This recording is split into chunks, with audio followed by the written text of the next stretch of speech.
Warning. This episode contains adult language and adult humor. Since when have trumpet players ever been considered adults? If you are easily offended by these types of conversations, consider switching to the oboe. Welcome to the Trumpet Gurus Hang podcast. I'm your host, Jose Johnson. My guest for this episode is the one and only Jerry Hay. Jerry is an amazing player and a genre-defining arranger. During his nearly 50 years in the industry, he has worked with many of the most influential artists of our times. From his Grammy Award-winning work with Quincy Jones and Michael Jackson to his mind-blowing work with Earth, Wind & Fire, Al Jarreau, and David Foster, Jerry continues to set the bar and push the boundaries for trumpet players around the world. So, pour yourself a big glass, pull up a chair, and let the hang begin.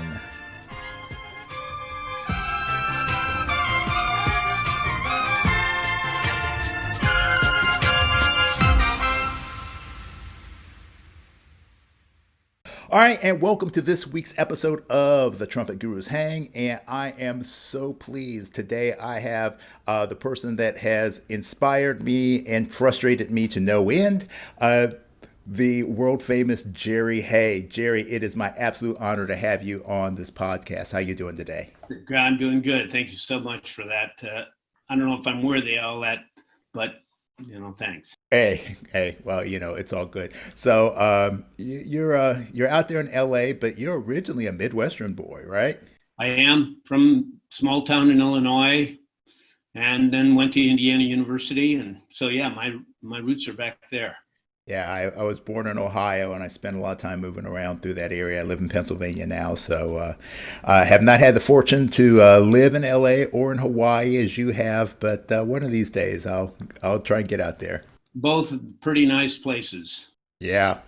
So, for those of you who are joining the podcast for the first time, this isn't going to be your typical podcast, so don't expect a whole lot of what gear you play and how do you play so damn high. Although we'll get to some of that, trust me. But this is mostly about getting to know Jerry, and most people, they know you as the guy, the trumpet player, the arranger.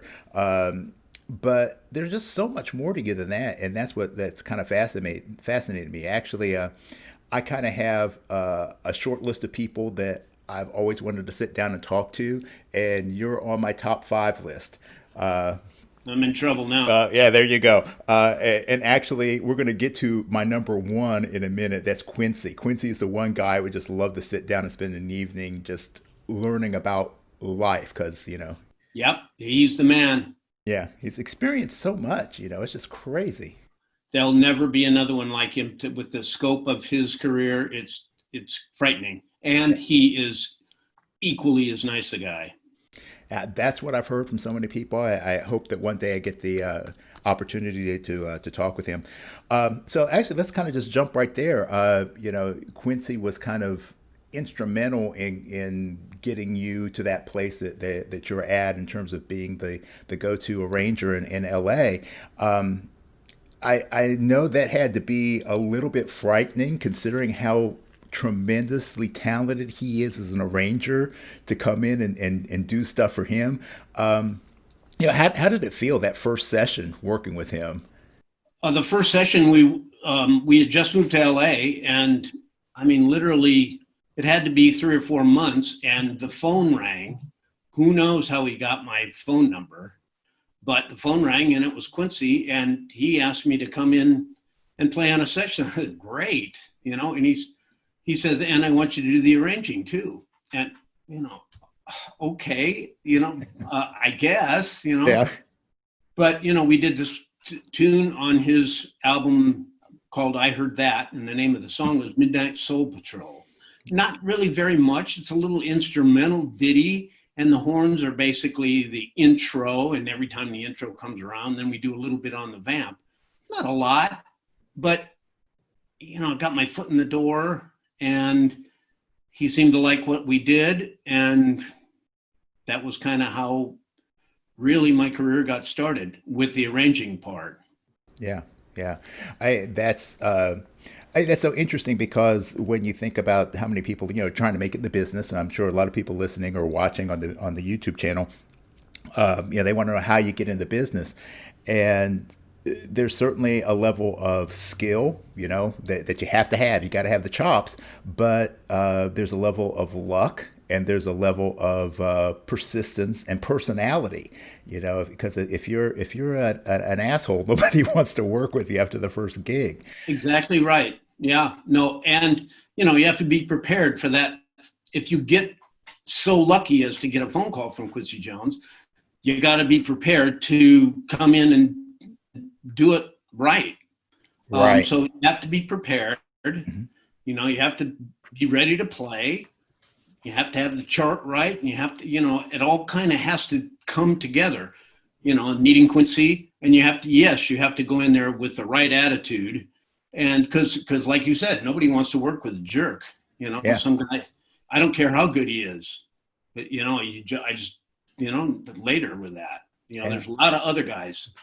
Yeah. Well, you've worked with so many great people. I mean, both in terms of the people that you've been contracted to work with, but even more importantly, that core nucleus of musicians that you've worked with in the horn section. People like Gary Grant and Chuck Finley, and now you're working with Wayne. Obviously, other people like Bill Reichenbach and just some amazing people, and it seems to stay fairly consistent. So what's the secret to being able to keep that kind of a core together? Well, Gary and I especially, and Larry Williams, the saxophone player, keyboard player in Seawind, and the saxophone player in Seawind, we all went to school at Indiana University. So we've been playing together, not Gary. Gary didn't go to school. And then we went over to Hawaii together. Right. Gary came over to Hawaii. We've been playing together since the early 70s. So it's a really family affair with the horn section. And we all go in there knowing that, that I expect the best from them, and they expect to come into the session and, have some challenging music and play it as well as we can play it. And everybody put their effort into making a team effort. Mm-hmm. And like Quincy with his family of Greg Filgaines and John Robinson and, a few key guys, myself, you get this family going, what's going to happen when you get everybody together. And when Gary and Chuck and I play, I know exactly how it's going to sound.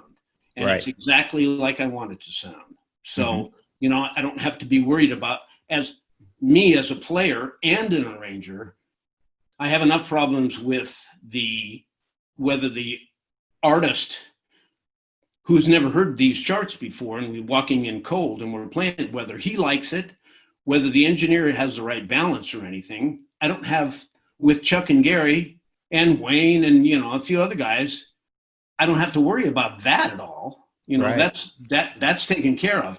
Bill Reichenbach, Dan Higgins, Larry Williams, all of that.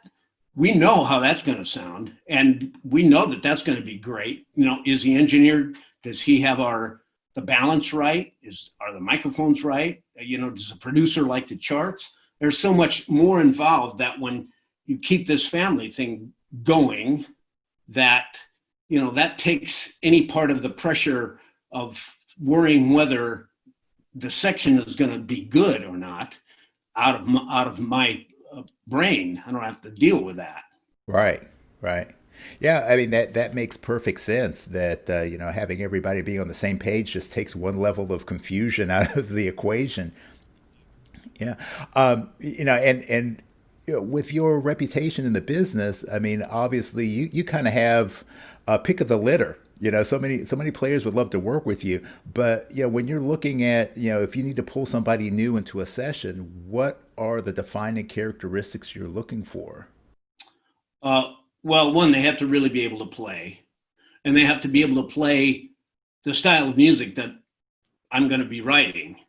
Wayne can play a lot of different styles, so he has no problem coming in and playing with us. Dan Finero, another one that has been in on a few sessions. But it's just more than just the playing, because you got, like you said, you got to have somebody in there who's got the right attitude, who really wants to make it better than it should be, really. Gary Grant is the guy for that. He comes in, he'll keep playing it till he's bleeding if it's not good enough. You know, Right. and that's really what it takes to make, especially back in the days when every note had to be played. There's no Pro Tools cutting and pasting and Right. all that, fixing and all that. You know, we had to bust our ass to play that stuff right. Yeah. And the physical demands of the trumpet, somebody's going to make a mistake. You're going to have to play it again and Yeah. again and again and again. So you got to have somebody in there that's going to want to be able to do that. Yeah. And you know, hopefully each time get a little better. Yeah. Well, that's so amazing because, you know, when you're saying about the old days, you know, before Pro Tools, I mean, I remember, you know, being in the studio and you know, getting the razor blade and the whole 9 yards cutting the tape. But the fact that, you know, the sound that you guys got during that period, the intonation, I mean, just everything about it was just so spot on, and it had that realness to it, but was just so freaking accurate, as opposed to, you know, today Pro Tools makes it really great to do stuff, but sometimes, you know, you lose the human nature of it, and I think that's what I loved about you guys' sound so much. Well, we try these days. I mean, we still try to keep that. Yes, and Pro Tools does make it easier, and you don't have to necessarily play stuff 100 times again, you know.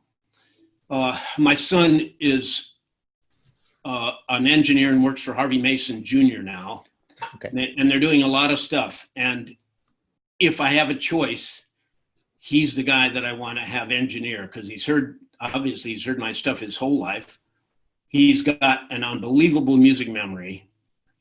He hears something a couple times and can sing it back to you. And, you know, in Giant Step Solo, Freddie Hubbard, Clifford, everybody, and crazy guitar solos and stupid like punk stuff, and it's just amazing. Uh-huh. Then, in addition to that, he's got Pro Tools Melodyne skills that are second to none, really. Awesome. So we go in, and he has my mics. He's got them set up. He knows how I like to record. I mean, literally, we go in, and a chart that used to take us 2 hours is now 15 minutes. Oh, that's amazing. It's great. You know, there's no, you know, let me hear trumpet 1 balance, you know, let me hear, you know, and then you go in, and I used to have to, you know, the trombone's way too loud, or you know, the saxophone's not loud enough, or you know, none of that. It's boom, let's start recording, and boom, and we're done in 15 minutes. So there's a plus to that. But and I try not to let him make it too perfect, because he could. It on something like the Dirty Loops record, which we did. Very involved, and every note of theirs is perfectly on the grid. So when we play something and it was like a last 16th note of a bar, say, and it would be something that normally would be, that's great. When you're going up against a perfect last 16th note, right, it flams. So on Dirty Loops, he had to help us more with that in the Pro Tools thing, just because they were so perfect, right, that when we weren't perfect, it really felt bad. So there was that instance. But usually we try to keep it loose. We try to keep the performance there. And yes, you know, we cut and paste and do all of that stuff, but it's still try to keep the performance whenever possible. Yeah, awesome. I remember reading a quote. I guess you originally heard this from Bruce Swedien about a whisper is a whisper. You know, if you turn it up, it's still a whisper. If it's a shout, and you turn it down, it's still a shout. That level of intensity that you've always brought to the table, is that? Do you feel like that's kind of like the core of what makes the Jerry Hay horn sound? It's part of it. Yeah, when we go in, it's pretty much, you couldn't play a big band session, a 3 or 4 hour gig at the level of intensity that we play on a session, because we can stop, take a break, Right. So that is part of it. Part of it's the microphone. Part of it's the arranging. A big part of it, the main part of it, I'd say, is the players. It's the guys that have that core sound, that I like the way that records. I mean, Gary records well. Chuck Finley, you stand next to Chuck Finley and it's like, okay, well, that sounds good, but it's not very loud. And you go in and you listen to it and you can't hear yourself. All you hear is Chuck Finley. So he's got that real serious core to his sound. Right.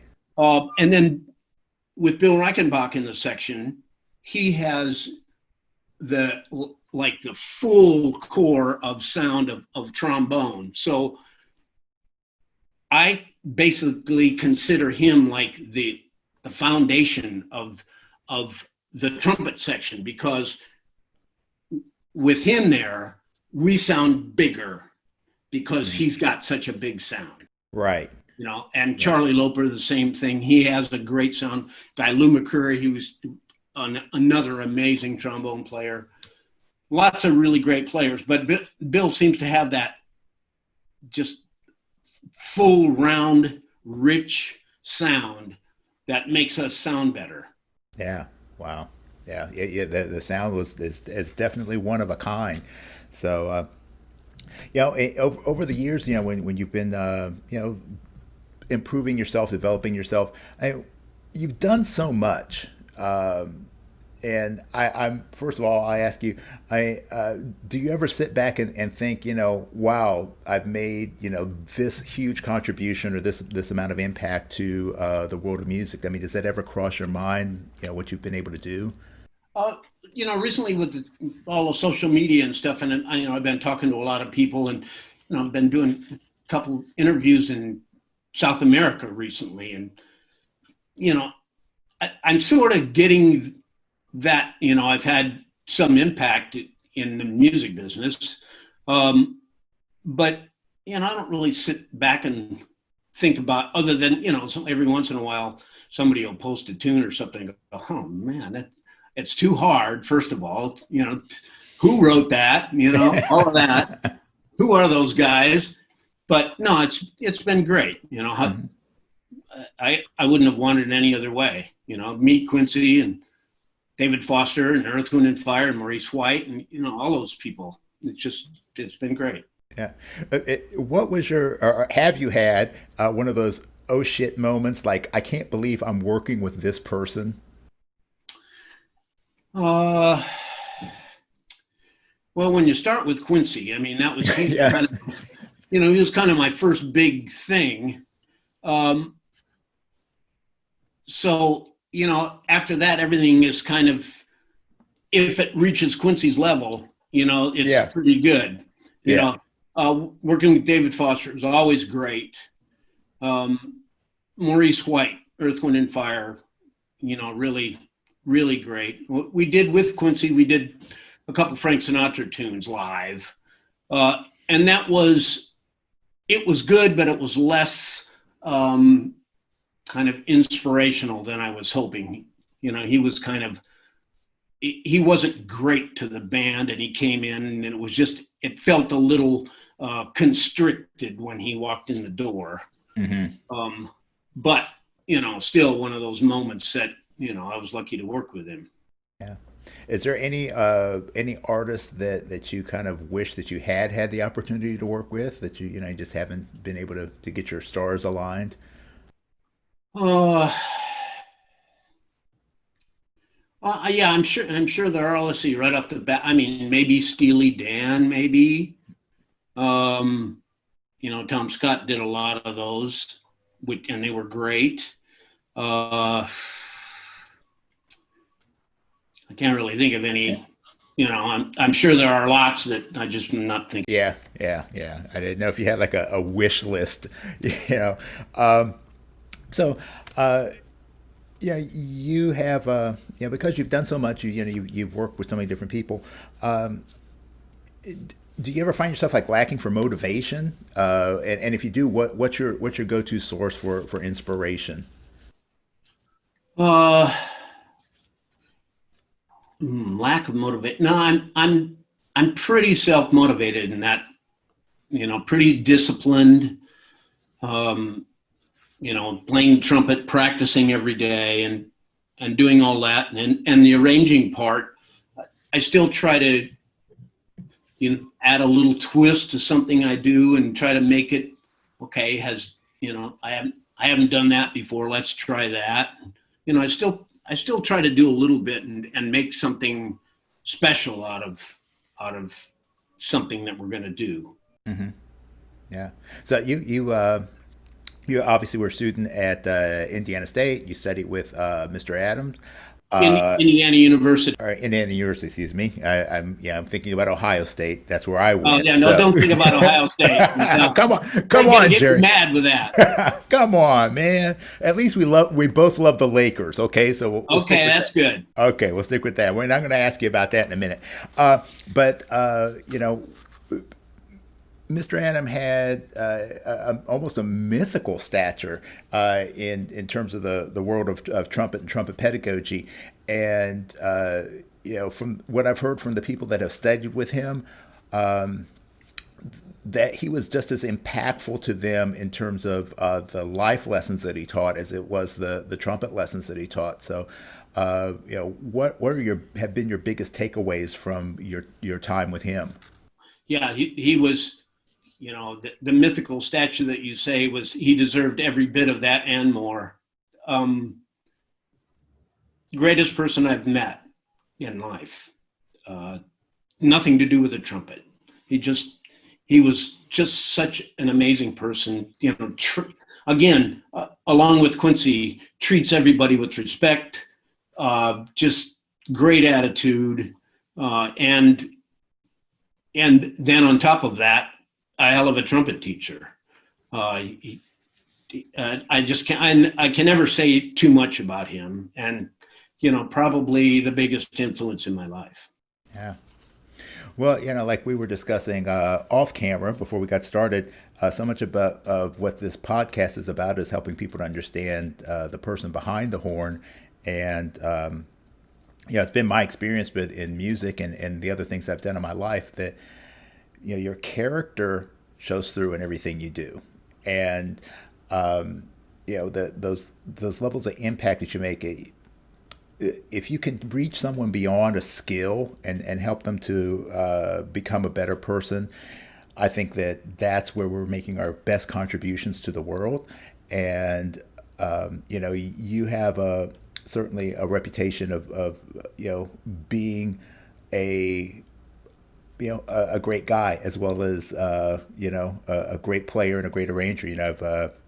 I'm fortunate enough to be friends with people like Wayne and Mike Chickowitz, who's known you for a good bit of time, and it's like the people that I know that work with you have just all been like, yeah, Jerry's a great guy, and it's nice to see that you're carrying on the tradition of your teacher in that way. You're a hell of a player and a hell of a guy. So, And everybody that has ever taken from him is that same kind of person.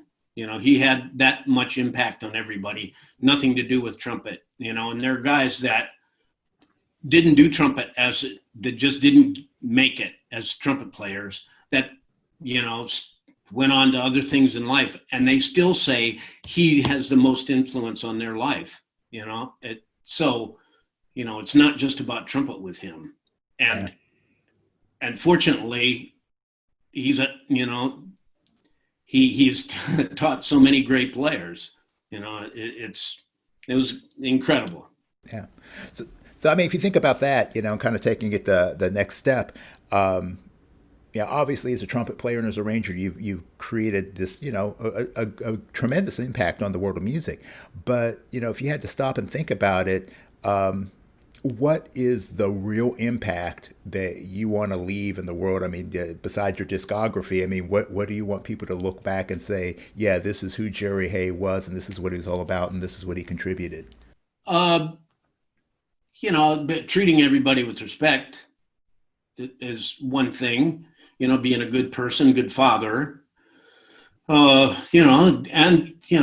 like to think of myself as a good trumpet player, and and arranging is just kind of a sidelight for me, really. It fortunately it allowed us to play on all of these great albums that we did, because without the arranging, who knows?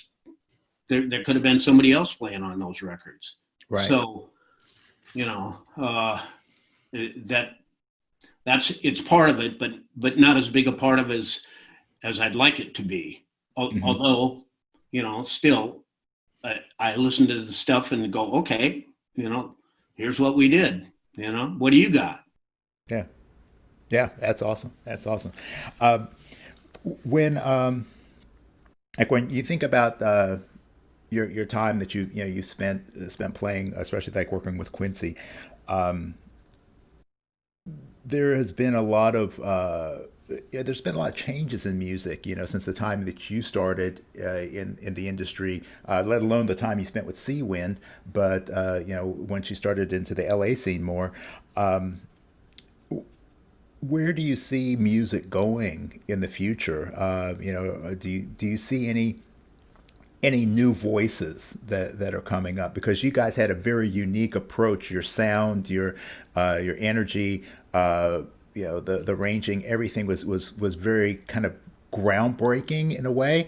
So but everybody's been copying that. So who's the next person? I don't want to say the next Jerry Hay, but who's the next person that you see coming up that's like, yeah, they've got a really unique voice, and they've got a lot of greatness destined for them? Wow. There's a guy in England that the trumpet players in England it seems to be that this younger generation of trumpet players in England that they have over there is really great. A whole bunch of really great guys over there now. Yeah. And one of them, Tom Walsh, mm-hmm. is also doing some arranging and some killing arranging. Really good. I mean, he's a fan of mine. It's in my style, but it's really good stuff. So, I kind of shoot to that. He's a great trumpet player. I lend him my trumpet that I played in Seawind and on Off the Wall. He has that trumpet now. And he's been over to my house a few times. He played on the Giroux tribute album. He flew over here and played with Chuck and Gary on that. And just sounds the living end. And I told him, I said, I'm sorry that Mr. Adam couldn't hear you play. He's that good. It's just, yeah. So he's a really great player, and he's got the arranging thing down. So, there's a possibility for him there. Yeah. I'm not up on a lot of the younger guys, arranging kind of guys. Mm-hmm. So I don't really know. Yeah. Anybody other than him. Yeah. Well, yeah, I got turned on to him thanks to your Facebook page, and I immediately reached out to him. So he'll be showing up on one of these episodes in the near future. So did you hear that recent Nate Williams track? Oh yeah. Oh my gosh, that was nuts. Yeah, crazy. Yeah. It's some great arranging, great track by Nate. Really good stuff. So that's it's in the style of me, but he's got his own little twist on it, and he can play the hell out of the trumpet. Oh yeah. I was listening to it and just I just wanted to run over and slap him. It was so good. But that's fantastic. So I want to go back a little bit with Quincy. Quincy has lived through so much in terms of the evolution of music, and then our, because music is so tied to our culture, he's seen and experienced so much. And what are the like some of the big takeaways that you've gotten from him, like some words of wisdom or some guidance, some things you might be able to point to and say, yeah, this was kind of like a turning point in the way I approached music or approached life. Well, as with Mr. Adam, he treats everybody like you want to be treated. You walk in the door, and he greets you like your long lost brother. Treats everybody like that. Janitor, people getting the coffee, the second engineers, you name it. So that's a big part of why Quincy's music has got that kind of vibe to it. You go into the studio, you have a great time. There's a lot of laughs. It's always great music. And he somehow gets the best out of you, out of all the best people that he hires. You feel like you have to, live up to Quincy. And it's just, it kind of snowballs into this amazing piece of music. Yeah. And he doesn't necessarily really say a lot, musically wise. But, a little word here or there, or, a suggestion of something, all of a sudden, it goes from just sounding kind of like a regular record to now it sounds like a Quincy Jones record. What? Yeah, a lot of people, everybody says it. What happens that when Quincy comes in and walks out the door, the whole process has changed and he made everything so much better. It's crazy. Wow. Wow. Yeah, it's like we've been kind of alluding to all during this conversation. It's kind of like almost like the power of personality, Yeah. So that's amazing. I know that we you have gone through some health issues, and I know I'm personally I'm a cancer survivor, and for me it was kind of a pivotal moment in my life where I had to face my own mortality. I had to make some adjustments in the way I live my life and the things that I could and couldn't do. But it really opened me up to the importance of living each moment, to its fullest. How did your health concerns affect you? How did it affect you in terms of your music and just your life in general? Well, I had lymphoma in 2009, had 5 chemo treatments, and which weren't terrible, I will have to say. They were, I could deal with them, and kept on going, and and I was still working and stuff. And then after that, they thought they got it. And in 2014, I got another lump, and it was an aggressive form of lymphoma. And I had to go down to San Diego. There were only 3 doctors in the country that deal with what I had. And I had to go down to San Diego, and I had a bone marrow transplant. And that was in 2015.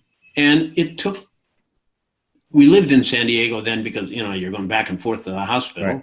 daily, basically. Right. We lived in San Diego for 6 months, and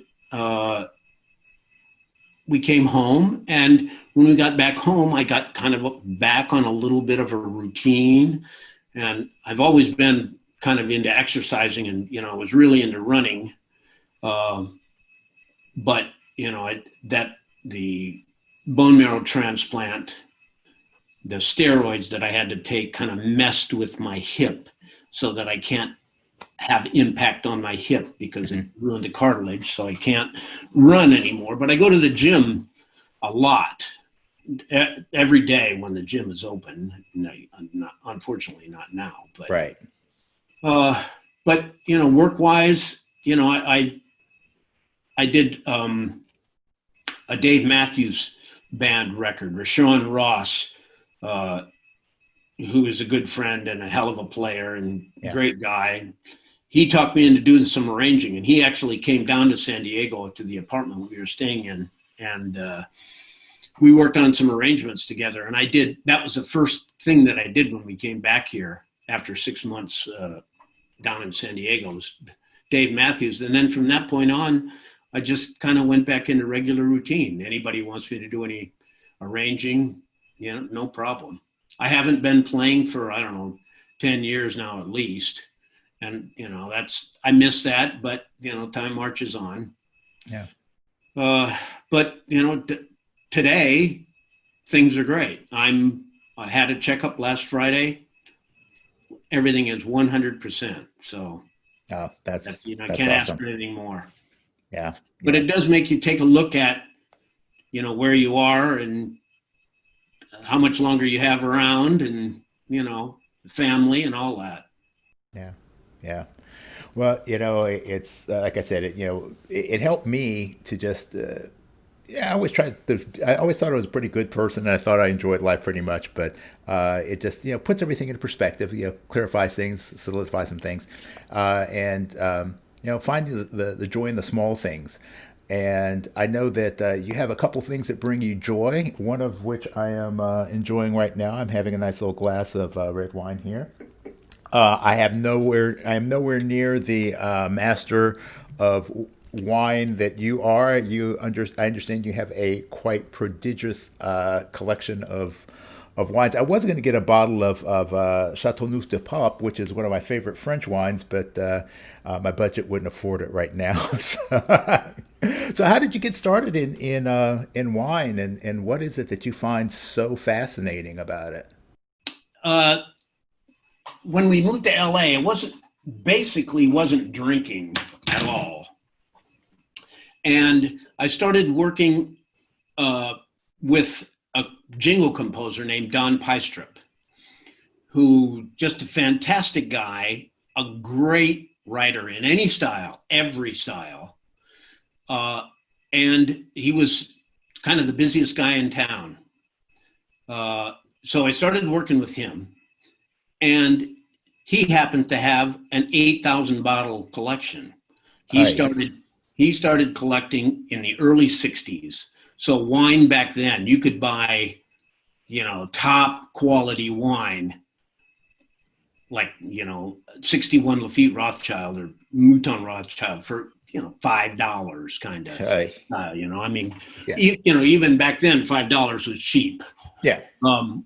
So on these sessions, he'd have a 10 o'clock session, and a jingle's an hour long. So you go to the 10 o'clock session, and if you didn't have anything maybe until that night, you hang out there, and he'll bring down 2 cases of like great wine, and just sit there and just try wine all day long. It was incredible. I mean, the tasting experience, besides the musical experience with him, was incredible. Yeah. So that was really where I started with him. Mm-hmm.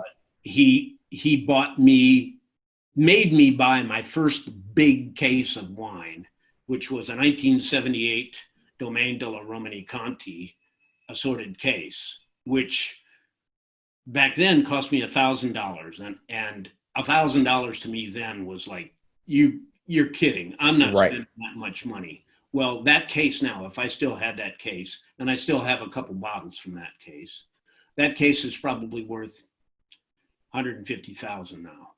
Oi. Yeah, it's stupid. It's stupid. So I got all this tasting experience through him, and then he made me buy this case, and then he had some connections from some wholesaler guys. So we started buying wine wholesale, and I made some really good buys wholesale early on then. So wine that would hit the stores for $300, I could get for like 90. Yeah. Stuff like that. So Right.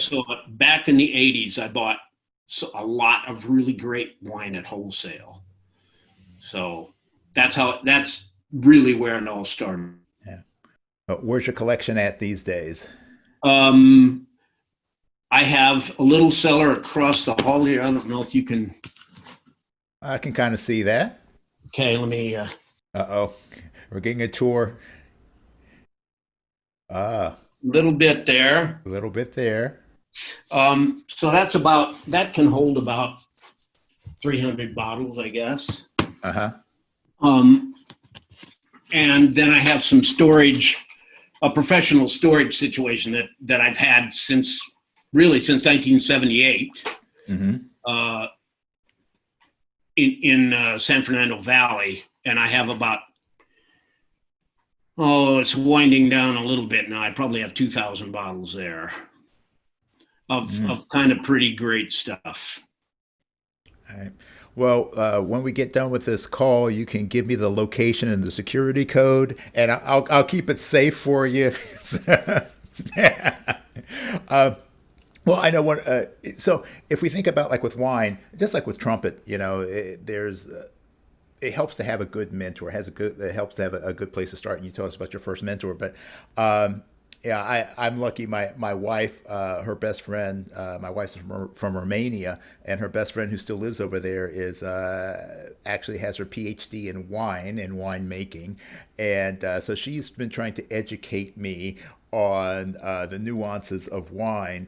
But for somebody who's not lucky enough to have an expert at their disposal, what's a good place for someone to start if they want to learn about wine and how to go about tasting and what to look for? Well, it is really a lifelong challenge to find that, they call it the holy grail of the perfect wine. And there's no other better way than tasting.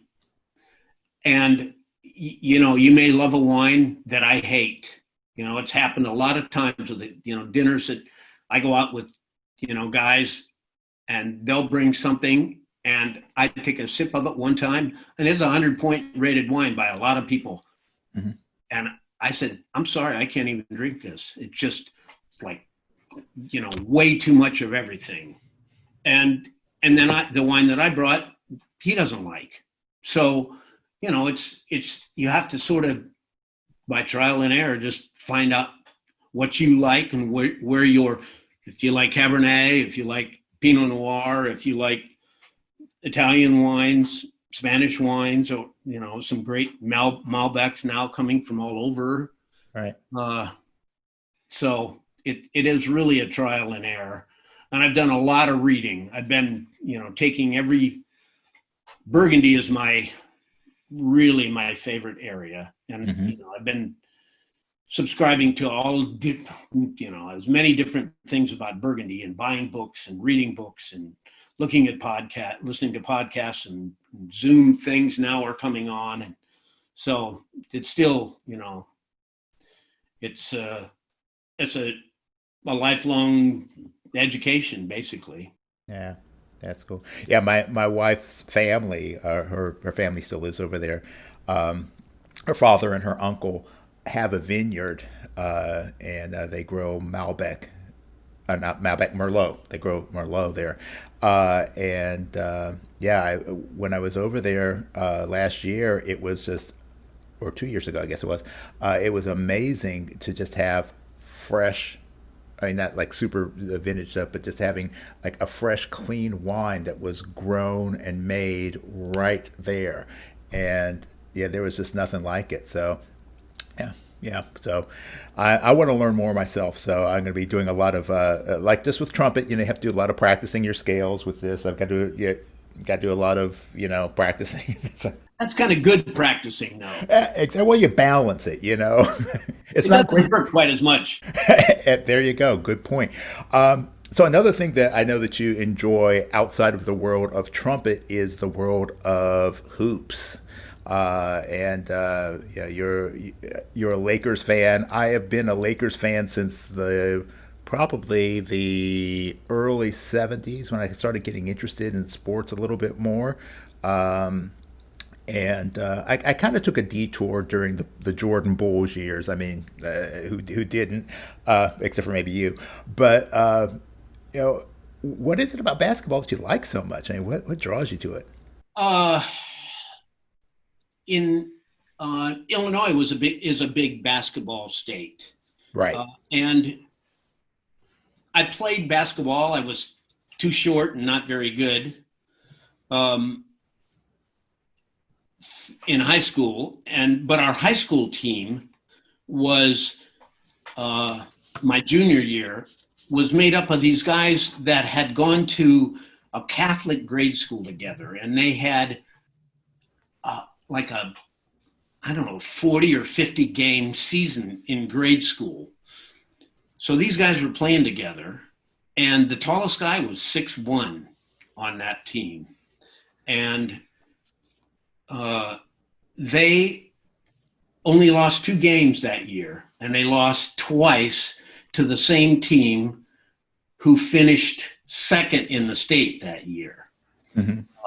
It's back then, it's like, if your high school's 100 versus a high school of, 3,000, they all play in the same state tournament. So, Right. so that really got me wrapped up in kind of starting in basketball then. And then I went to Indiana, although I wasn't really into basketball then, and Indiana didn't have a very good team then. But as you were, I kind of got into the Lakers were shown in Hawaii. And so, a 7:30 game would be shown at 4:30 in the afternoon over there. Okay. So, I could see a lot of those games. They all weren't shown, but, we got quite a few, and they were all on the radio. Mm-hmm. As were the Dodgers, and I'm a big Dodger fan too. But then we moved here. Magic comes. The Magic Bird NCAA championship was like, the ultimate for me. Right. But Magic came here, and that was kind of it. He kind of sucked me in. Lakers were good for a long time, and then the Bulls came along, and the Lakers sucked. They were horrible during the Bulls years. Yeah. Magic Worthy left. They didn't really get anybody until they got Shaq, and then Kobe, and then they're great again for a while. So, but yes, I have, especially during the Magic years, I would watch the game live, record it, watch it the next day, and maybe just like piecemeal it again. I just couldn't get enough. Yeah. You have season tickets? No, I didn't. I shared some season tickets with some people,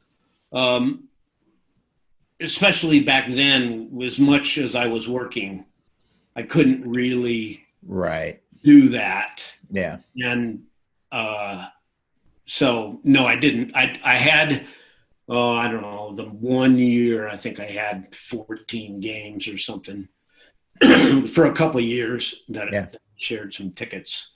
But I have some friends that have season tickets that I've gotten tickets from them and then bought some on the side. Yeah. So what's your favorite era? Well, they've been showing a bunch of old stuff lately. Yeah. Magic was pretty amazing. I think if I had a team to start a team, it would be hard not to pick Magic as my first pick. Shaq and Kobe, nobody, period, could ever stop Shaq. Still to this day, they showed the 2001 and 2001 games over the last few weeks here, and it's pretty frightening. With Ori and Brian Shaw and Ron Harper and Rick Fox, and that was a hell of a team. I'd put that team up against anybody, I think. Yeah. Yeah, that's a hard one there because the Showtime Lakers, there's just something about them. and then obviously the Kobe Shaq years were tremendous, and then the post Shaq years, the Kobe's time there, it's just hard to choose, but I think for dominance standpoint, physically, yeah, it's the Shaq Kobe combination. That was just nuts. But there's something about Showtime. To me, there's a little bit more cohesion in terms of the way the team played. Yes, agree 100%. Yeah. So I mean, it's almost like with a section. Yeah, you could have two really great guys like having Shaq and Kobe, and the rest of them are yeah, they're good, but they're not at quite at that caliber. But with the Showtime team, everybody just was so solid in their approach to the game. Everybody knew their place, and they did their job, and they did it well. Yeah, yeah, I agree. And it's still, I mean, you look at those games, and they're taking it up as fast then as any team takes it up now. Like Golden State, Curry and those guys. That the Showtime Lakers are down the court in a couple seconds. Rambis would take the ball. I don't care who made it, took the rebound. Rambis would take the ball out of bounds, and they'd be half court before you could turn around. Yeah. Oh, yeah. Those are great some times. good times. Oh yeah, yeah. I love that. So let's hop back to trumpet for a second. I'm sure people are like, "Come on, please, let's talk some trumpet, guys." I know a lot of people are gearheads. I'm a bit of a gearhead, but I know that the equipment is just it's just the amplifier for your sound. Like Mr. Adam talked about. The sound is here and here. It's what you think and what you feel that's coming out. But the instrument, obviously, the better the quality, the easier it is to manifest the sound. So, what's your go-to setup these days? So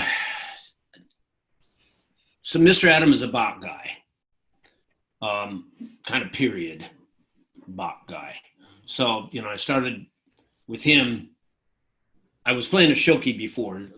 I was playing Shoki C trumpet when I went to Indiana, and then he switched me to Bach. And I played Bach for a long time. And then we moved here, and Chuck Finley was playing Colicchio. And he had a great Colicchio.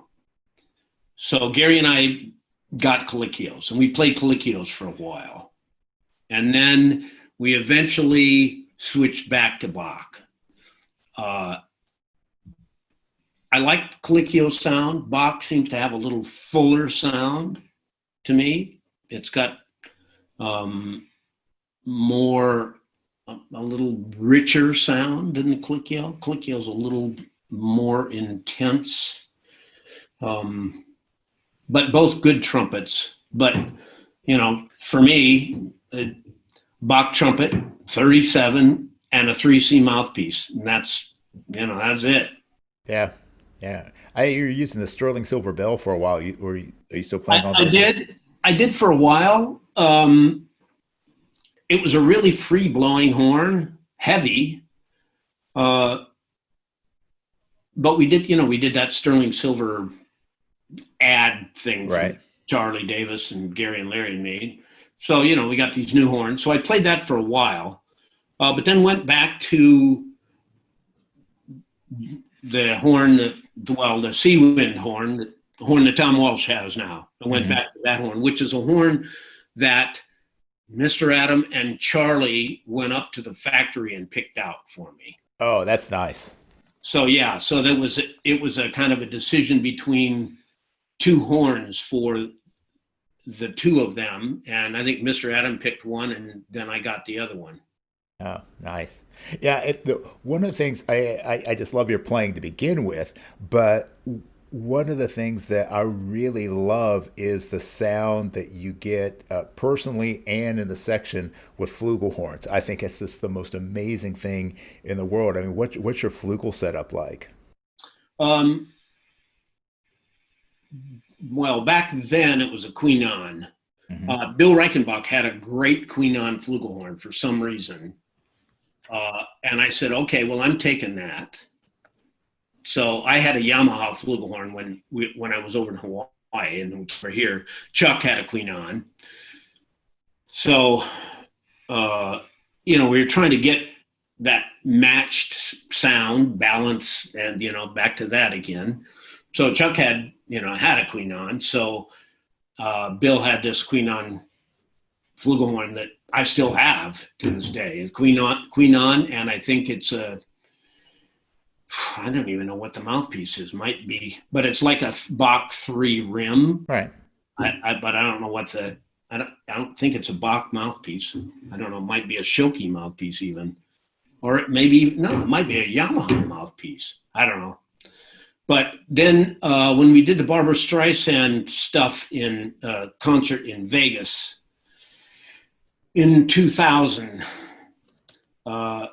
Gary called the Bach factory and we got trumpets and flugelhorns from the Bach factory. and the Bach flugel is a pretty nice flugel, and that is with a Bach 3C flugel mouthpiece. Mm-hmm. So kind of between those. Yeah. But most of the stuff, most of the recording stuff is a Queenon. Mm-hmm. But intonation's not very good on it, but the sound is great. Yeah. Were you using the Yamaha or the Bach when you were recording with Seawind? Queenon. Yeah. I remember that one of the first solos I ever tried to transcribe was your solo off of, I think it was Enchanted Dance. So it's like, oh man, just the sound was it was like butter. So yeah. So I when you think about, like, you've been into at this game for a few years, a few years. And I mean, I know you've had some success, that has been not just critically acclaimed success like your Grammy Awards, but also some financial success related to that as well. I mean, I'm sure that you're at a point where you don't particularly have to work as much as you do, but what keeps you working? I mean, why are you still doing this? I'm turning stuff down now that I don't really either care to do because of the music part of it or the people part of it. I don't want to work with that guy. I don't really care. So yeah, the financial part has been good, but it's not that I didn't work at it making it good. Right. We were careful early on with the spending money. And fortunately we got into the housing market in LA at a really good time when things were kind of doubling every couple of years. So we bought a really small house and sold that in a couple of years, and bought another house and sold that in a couple of years, and bought another house, sold that in 10 years. And, we made a little profit on each one of those. And without that, there's no way that I could be living where I'm living now, regardless of how much I worked. It's too expensive here. Had I not been into the housing market early. Right. So, it's not just from the trumpet that I'm living here. Yeah. So, I mean, I guess it's you're now in a position where you can be a little bit more judicious about what you do and you don't do, and a certain level of freedom to do that. So, I mean, it's obvious that you still love what you're doing. No question. I mean, there's nothing better than going in with your friends to a horn date, having my son engineer it, and everybody having a good time, and we just play a killer tune, and it's like 20 minutes, and then hang out for an hour. Yeah. It doesn't get any better than that. Yeah. It's like they say, if you do what you love, then you're never really working a day in your life. So, It's not that it's not work, not that you're not working your butt off. You're putting it in, but yeah, you just love the process and you love the people, and that's so important. Yeah. Yeah, obviously, Mr. Adams, huge influence on you. Quincy, a big influence on you. Are there any other musicians that, in terms of either, trumpet or compositionally, musicality, that you look to and say, yeah, that person has had a huge impact on the way I approach things? Uh, Going back to the guy who started me on wine, Don Pystrip. Uh, I mean, he could really write every style in 30-second jingle. He would have an intro, he would have a tune, he'd have a little bridge, he'd have an ending, 30 seconds, boom. And it would be a complete statement from him. And you could look at his scores, and he was a serious study of scores of Ravel, Debussy, mainly Stravinsky, and he even named his son. One of his son's middle name is Igor, and really knew how to write for every instrument. I mean, harp pedalings, guitar parts. He'd write out the guitar part. Knows everything, and so I did. So you play this hour jingle, and then you're hanging out drinking his great wine. And I'm looking at his scores, and it's a big orchestra score when he would write these things. Right. And you could look at the violin part and the bass part, violin one and the bass part, and as in Bach, there would be a tune there, be just between those two. Or you could look at the second clarinet part and the French horn part. And I mean, you could really see what this guy was doing and how much he knew. And as I said, in every style. He's got 2 tunes on the Best of the Buddy Rich album. New Blues, if you know that. Yeah. That's Don Pystrip. Okay. So he has a big band book. Mm-hmm. And he can write like John Williams. He can write like Fellini. He had some jingles where he brought in Hubert Laws and Freddie Hubbard playing. It was really scary. And anybody who ever worked for him say, 1, the guy was a brilliant writer, and 2, he was a great guy. Oh. He was a great guy. He's still alive. Oh. So I would say he's 1. Wow. Marty Page, David Page's father, who was a great arranger, great guy. We did a George Benson record, and he wrote a chart on Moody's Mood for Love. And I had a couple little bitty things of, my little pop string writing, which, I can get by, but it's not great. And so he did this Moody's Mood for Love, and it was just like magnificent. And then I come up and do my little, stupid pop string stuff. It's like, oh man, how can you follow that? So, I'm talking to him, and we're talking about it, and he said, well, why don't you come to some sessions that I'm on? You can look at the score. So I did do that with Marty on a couple, and he gave me his scores, and I'm looking at the scores and, listening to him rehearse, no violins. Let me rehearse the violas and cellos and basses. And it sounded like a whole orchestra playing. And then he added the violins. Incredible. And, and a brilliant arranger, he could arrange for horns and the whole works, Yeah. So I did a little bit with him. And then David Foster, who really wasn't a string writer or really a horn arranger or anything, but an unbelievable musician.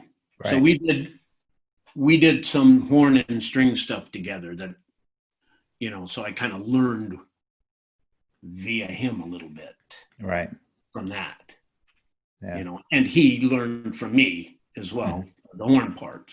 Yeah. So, Yeah. I mean, it's just so interesting to me it's obvious, first of all, that you have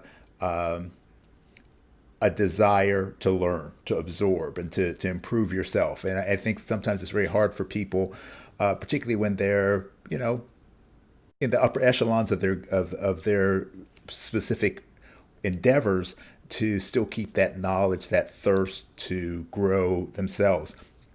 And being in that environment, particularly at that time in LA, I mean, you were certainly surrounded by some of the greats of all time. And it's just apparent to me, and I'm giving you all due respect on this, that it's very easy to go in and say, well, I don't need to learn from you, but that ability to be humble and to pick up from people, that's something I think that more people, especially in these times, really need to understand, that the people around you that have skills and have knowledge, you just need to soak it up. yeah. Well, just as a player, I would go into sessions, and the writers bring these charts, and we'd play them, and one session you go in and you go, wow, this is really good. I really like this. Is good. What's going on here? Why does this sound so good? And I would make an effort to go into the booth and go, okay, that's how he voiced it, and that's what he wrote. And that's how the rhythms are. The next day you go in and somebody else is writing and it's horrible. Mm-hmm. And you go, okay, why do I hate this? Right. Same thing. You learn what doesn't work as well. Mm-hmm. So just from the playing standpoint, I was, fortunate to play with a lot of really great arrangers, and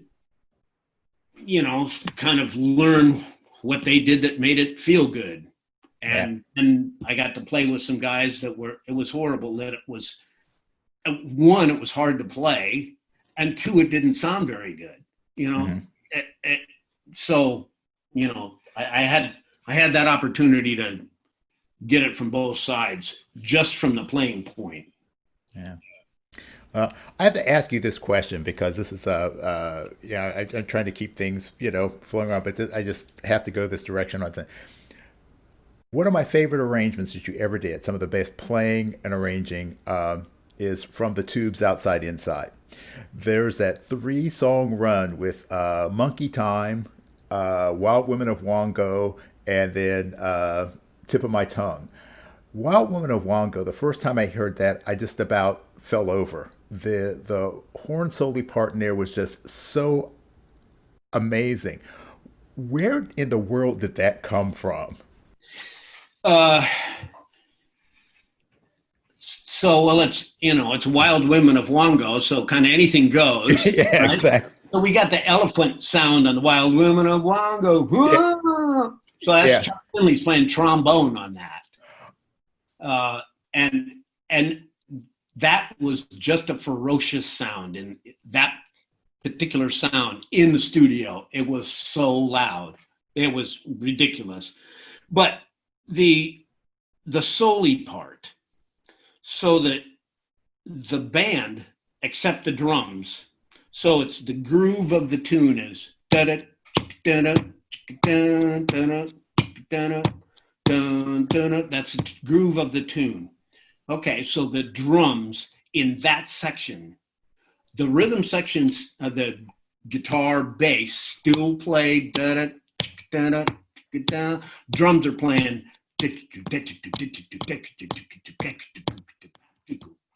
like that. So it's playing across the 16th notes as triplets. Right. So I went with that. You got to go with the drums. So you got to go with the drums. So we had this tune in Seawind that had this crazy,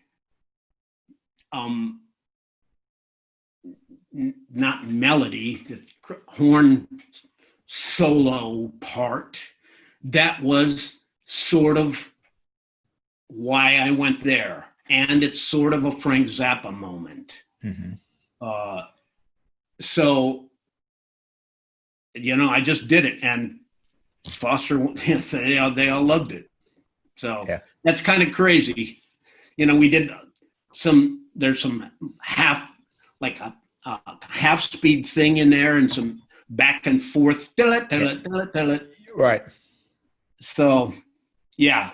But, it took 10 minutes kind of just to do that as well. Yeah. Oh man, it stands out. Whenever I talk to someone that's not a horn player and they want some examples of what you do, that's usually one of them I pull out. Either something off of that, or obviously some of the stuff from Jarreau, which are man, it's just absolutely some of my favorite stuff. Actually, when Wayne and I first met, we were having a conversation over a beer about our mutual love for the work that you and Chuck and Gary did on the Jarreau albums. And it's like, oh my God, you have that lick off of Imagination, High Crime. So yeah, it's definitely some funky stuff. So Thank you. Yeah, all right. we bled on that one. I'm sure you did. All right. Well, we're going to wrap it up in just a moment. But what I do first, I've got the last thing I always do is a speed round. So I'm going to throw some questions at you, and I just want you to give me the shortest, quickest answer you can. They're going to be all over the place. So if you don't mind, we're going to do a little speed studies, Jerry. What's your favorite book? Anything about World War II. Okay. What's the worst movie you've ever seen? Wow. Not what's the worst one you've ever scored. What's the worst one you've ever seen? Oh, yeah. There might have been this one called Hot to Trot. That's that sounds like something with a wiki soundtrack on it. If you weren't a trumpet player, what would you want to do right now? Um, I sort of wanted to be a pro bowler for a while. I bowled a lot in grade school and high school and was pretty good. Nowhere near what these guys are doing these days, but that was a kind of a thought. Okay. I think I might know the answer to this. What's your favorite drink? Uh, Burgundy wine, white wine, maybe white Burgundy, maybe red. I don't know. It's close, but Burgundy. Okay. Uh, you could have a dinner party and invite any three living people. Who would they be? Living people.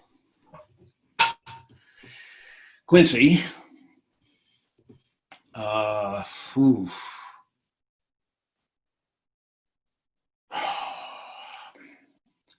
Maybe Magic. Uh, and one more. Uh, oh, hmm. I don't have a third. Okay. Well, I guess I'll just crash the dinner then. All right. Same thing, but any three people from the past, any three people that are no longer with us. Bach. Uh, Mr. Adam. Uh,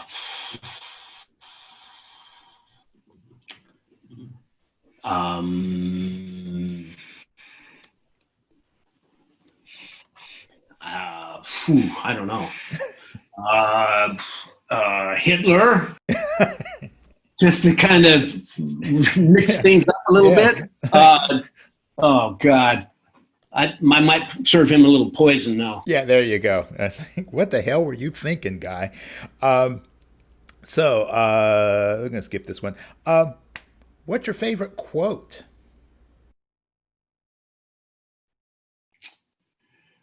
Oh God, wow. I guess. Well, the Quincy one, your music is only as good as you are a person. That's one of them. Do unto others. Mhm. Yeah, those are that about sums it up, actually. What's your greatest fear?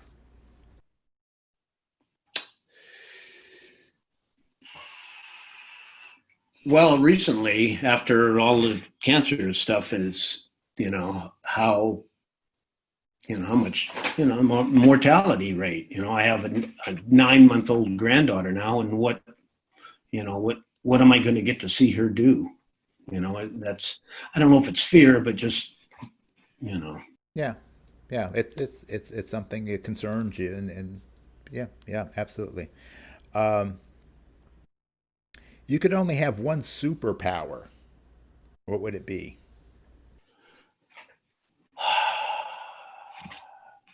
Um, Reading other people's minds, maybe. Ooh, boy, that could get you in a lot of trouble. Yeah, yeah. Um, what aspect of trumpet playing do you feel is the most overrated? High notes. Period. What aspect of trumpet playing do you think is the most underrated? Sound. Mm. So those were easy for you, man. You're just like boom, right on that. Um, you could go back in time, visit yourself in an earlier state, and give yourself one piece of advice about music. What would it be? Practice piano. All right. Um, Same thing. You're going to go back. You can give yourself one piece of advice, but this is time. It's just about life in general.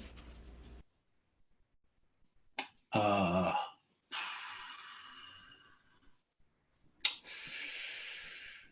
hmm.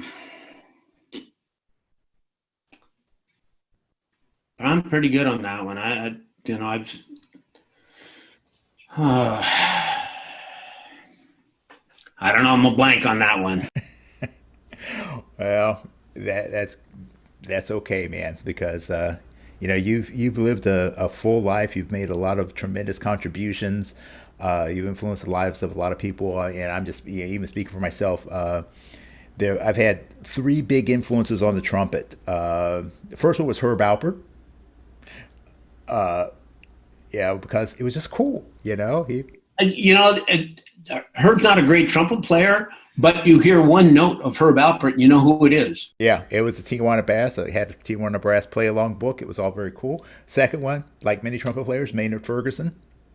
But the third and probably the most impactful in terms of how I've approached music and how I look at music has been you. So I really appreciate this time. And again, you've made a huge impact on so many lives. Music is such a wonderful tool.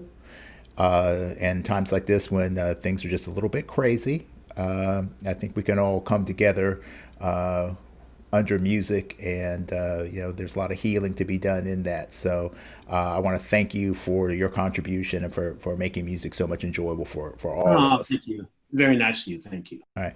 So I know you need to get going, and I need to get going. So once again, thanks so much, Jerry, and I look forward to talking to you again more in the future. Maybe you and me and Quincy and Magic will sit down and have dinner one night. If you bring the right bottle of wine, I can hook you up with Quincy.